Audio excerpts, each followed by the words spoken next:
Hi hello and नमस्कार।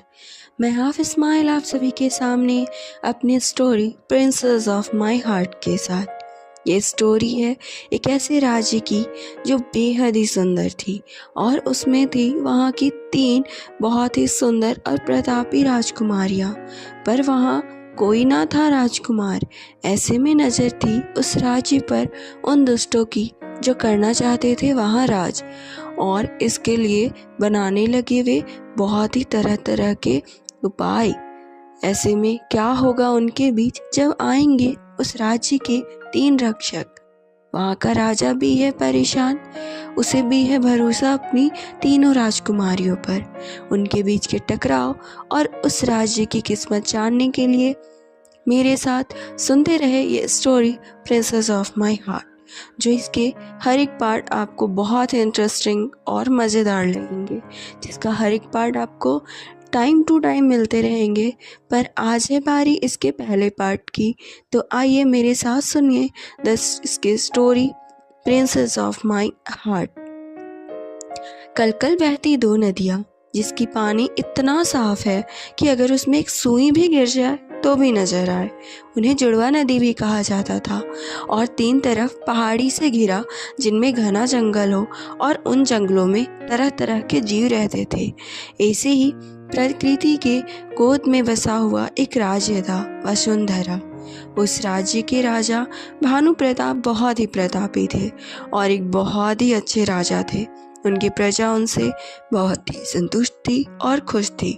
सब लोग उस राज्य में खुशी खुशी निवास करते थे, ना किसी तरह की अपराध होने का डर और ना ही किसी बात की चिंता। सबकी ज़रूरत पूरी की जाती थी। अगर किसी को कोई भी चिंता हो तो आराम से जाकर राजा के पास अपनी फरियाद सुना सकता था और उसकी हर समस्या का हल भी किया जाता था। सब कुछ बहुत ही अच्छा था।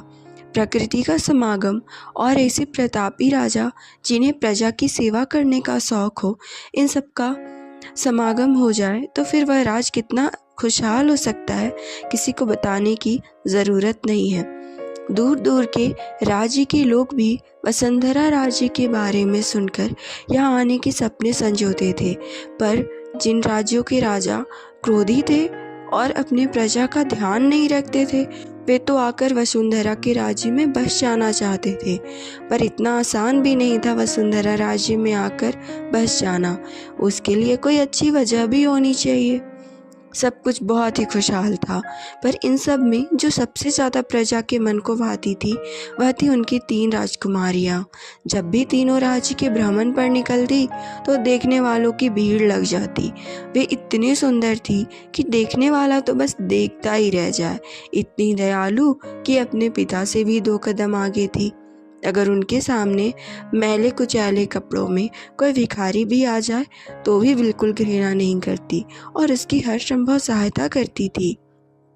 इन सब के बाद भी प्रजा को और राजा को किसी बात का दुख था, तो ये कि उनका कोई राजकुमार नहीं है। तो इस राज्य की बागडोर अब किसके हाथों में जाएगी? और जिसके भी हाथों में जाएगी, क्या वह राजा भानु प्रताप और महारानी भानुमति की तरह ही दयालु और प्रजापालक होंगे? क्या उनके भी राज्य में प्रजा इतनी प्रसन्न रह सकेगी? सब लोग को इस बात की बहुत ही ज़्यादा चिंता थी और राजा भानु प्रताप और रानी भानुमति को इस बात का बहुत ही दुख था कि उनका कोई राजकुमार नहीं और उस वक्त के नियम के तहत कोई राजकुमार ही राजा बन सकता था। वैसे तो उन्होंने अपनी बेटियों में कभी कोई फर्क नहीं किया, पर फिर भी उन्हें इस बात की चिंता तो लगी ही रहती थी। पर इन सब के बीच तीनों राजकुमारियां अपनी उम्र के साथ बड़ी होने लगी। सबसे बड़ी स्वर्णा अपने उम्र के 17वें बसंत पर थी। बहुत ही बहादुर, सुंदर और बुद्धिमान थी। कोई ऐसा बिगड़ैल घोड़ा नहीं था जिसे वह संभाल नहीं सकती थी। कोई ऐसा हथियार नहीं था जिसे उन्होंने चलाया ना हो। उन्होंने तलवारबाजी में तो अच्छे अच्छे धुरंधरों को भी पराजित कर दिया था। कभी कभी लड़ाई में तो वह अपने राज्य के सेनापति को भी पीछे धकेल देती थी। सबको उनकी बहादुरी पर बहुत ही विश्वास था। नीति बनाने और लड़ाई से संबंधित हर तरह की चर्चा में भाग लेती थी। और उनके दिए हुए राय, उनकी बनाई हुई नीति इतनी अच्छी होती कि कोई उसे काट ही नहीं सकता था। सबको यही लगता था कि अगर राजकुमारी स्वर्णा राजकुमार होती तो वह एक राज्य की बहुत ही अच्छी सेनापति बनती, पर हमेशा उनके लड़की होने पर बात आकर ख़त्म हो जाती और इससे उन्हें बहुत ही दुख होता। इतनी बहादुर होने के बाद भी वह बहुत ही दयालु थी। वह अक्सर घने जंगलों में अकेले चली जाया करती। उस जंगल के शेर भी राजकुमारी को देखकर अपना सर झुका दिया करते थे और कभी उस पर हमला नहीं करते। अगर गलती से कोई जानवर उसे घायल दिख जाए तो तुरंत अपने पास रखे लेप को निकाल कर लगाती और जब तक वह स्वस्थ नहीं हो जाता उसका ध्यान रखती थी। इतनी दयालु थी कि हमेशा ध्यान रखती कि उसके पैरों तले एक चींटी भी आकर ना मरे। बहादुरी और दयालुता की समागमता किसी इंसान में बिरले ही देखने को मिलती है, पर राजकुमारी स्वर्णा तो इन दोनों में ही पारंगत थी। प्रजा उन्हें बेहद प्यार करती थी और सब लोग उनसे बहुत ही खुश और संतुष्ट रहते थे। मंझली राजकुमारी शीतल 16 वर्ष की थी और वह तीनों राजकुमारी में सबसे ज़्यादा खूबसूरत थी। उन्हें बनावट श्रृंगार का बहुत ही शौक था और अपने दिन का आधा हिस्सा उनमें ही बिताती थी। वह इतनी सुंदर थी कि अगर कोई एक बार उसे देख ले तो फिर अपने नजरें ही ना हटा पाए। वह अक्सर तैयार होकर अपने राज्य में घूमने के लिए निकल पड़ी थी।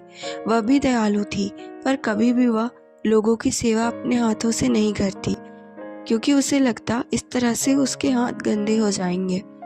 पर वह अक्सर किसी न किसी को कहकर ज़रूरतमंदों की सेवा करवा दिया करती थी। उन्हें तरह तरह के लेप बनाने की विधि, जिससे और भी खूबसूरत हुआ जा सके, और तरह तरह की औषधि बनाने का ज्ञान था। वह कभी कभी ऐसी औषधि बना दिया करती थी जिसे देखकर लोग सोच में पड़ जाते थे कि उन्हें इन सब का इतना ज्ञान कैसे था। प्रजा उन्हें भी बहुत पसंद करती थी। और इन तीनों में सबसे छोटी राजकुमारी श्यामा, जो उन तीनों में सबसे ज़्यादा बुद्धिमान थी। उनकी की हुई न्याय को लोग दूर दूर तक चर्चा किया करते थे। वह भी इतनी सुंदर थी कि सब लोग उन्हें देखते ही मंत्रमुग्ध हो जाया करते।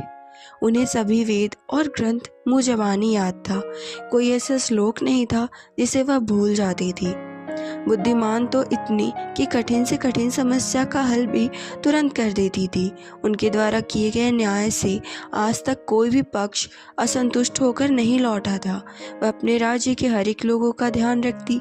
कभी किसी को मुसीबत में देखती तो बिना अपनी राजकुमारी होने का गुमान किए तुरंत उसकी सेवा में लग पड़ती थी। वह अधिकतर समय अपने राज्य के लोगों में बिताती थी। प्रजा उनसे सबसे ज़्यादा प्यार करती थी।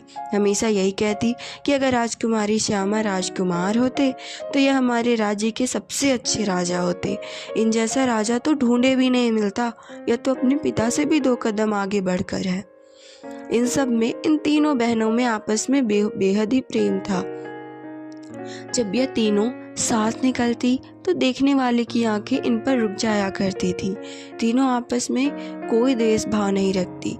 यह तीनों एक दूसरे की हर संभव सहायता करती और आपस में हर बातें साझा करती। अपने माता पिता और राज्य के हर मंत्री और लोगों की आंखों का तारा थी। पर इन तीनों का भी यही दुख था कि उनका कोई भाई नहीं, और इन तीनों के पास विद्या तो है, ये तीनों राज्य भी चला सकती है, पर यह मौका उन्हें नहीं मिलने वाला, क्योंकि राज्य के नियम के अनुसार कोई पुरुष ही राजा बन सकता था।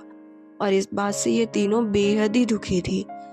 एक दिन जब सुबह सुबह राज्य सूरज की सुनहरी किरणों से स्नान कर रहा था, एक बहुत ही बड़े महात्मा पहुँचे जो वहाँ की घने जंगलों में पर्वतों के बीच अपनी तपस्या कर रहे थे।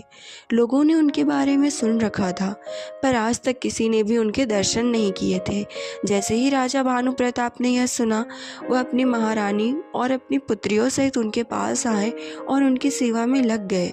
महात्मा उनके सेवा भाव और उनकी पुत्रियों ने जिस तरह से उनके हर एक काम को स्वयं किया, किसी भी तरह का घमंड और अभिमान नहीं दिखाया, उससे महात्मा बेहद ही प्रसन्न हुए और उन्होंने कहा, राजन, मैं तुमसे और तुम्हारी पत्नी और तुम्हारी पुत्रियों की सेवा भाव से अत्यंत प्रसन्न हूँ, परंतु मैं देखता हूँ कि इन सब के बाद भी तुम्हारे मन में गहरी चिंता है। कहो क्या मैं उसमें किसी तरह की सहायता कर सकता हूँ? राजा भानु प्रताप हाथ जोड़कर उनके सामने बैठते हुए बोले, महात्मा, एक चिंता जो हमेशा से मुझे और मेरे राज्यों की लगी हुई है, मुझे उसका समाधान नजर नहीं आ रहा। अगर आप इसका समाधान कर दे तो मैं सदैव आपका ऋणी रहूंगा। महात्मा बोले, बिल्कुल राजन, तुम चिंता मुक्त होकर अपनी समस्या कहो, मैं जरूर उसमें तुम्हारी सहायता करूंगा। भानु प्रताप हाथ जोड़ते हुए बोले, आप तो देख ही रहे हैं, मेरी 3 पुत्रियां हैं। ये तीनों अत्यंत ही बुद्धिमानी, बलशाली और हर कार्य में सर्वगुण संपन्न हैं। ये तीनों में एक अच्छे सेनापति, चिकित्सक और राजा बनने के गुण हैं, जो किसी भी राज्य को चलाने के लिए चाहिए। परंतु बेटियां तो पराया धन होती है। मैं तो इनका विवाह करके इन्हें विदा कर दूंगा, पर मेरे राज्य को चलाने वाला कोई नहीं है। मुझे हमेशा इस बात की चिंता होती है कि मेरी राज्य का उत्तराधिकारी कौन होगा। अगर मैं किसी को देखकर इस राज्य को सौंप भी दूं, तो क्या वह इस राज्य का ध्यान ऐसे रख पाएगा जैसे मैंने रखा? अगर उसने प्रजा को किसी प्रकार का कष्ट दिया तो मुझे बिल्कुल भी सहन नहीं होगा। मुझे इस बात की बहुत ही चिंता लगी रहती है कि मेरे बाद अगला राजा कौन होगा। आप तो जानते हैं, आज तक मैं राजा बनकर और मेरे प्रिय भाई ने सेनापति बनकर इस राज्य की बिल्कुल अपने पुत्र की तरह ध्यान रखा है, पर अब न तो मेरा कोई पुत्र है, न ही मेरे छोटे भाई ने विवाह किया। अब आप इस समस्या को सुलझाइए। आज का ये पहला पार्ट यहीं पर ख़त्म होता है, तो इंतज़ार करें इसके नेक्स्ट पार्ट का, और तब तक सुनते रहे इसका पहला पार्ट। साथ ही कमेंट करें, लाइक करें एंड शेयर करें, और कमेंट करके मुझे बताएं आपको ये स्टोरी कैसी लगी, और अगर कोई गलती है तो मैं इसमें कैसे सुधार करूं। Thank you.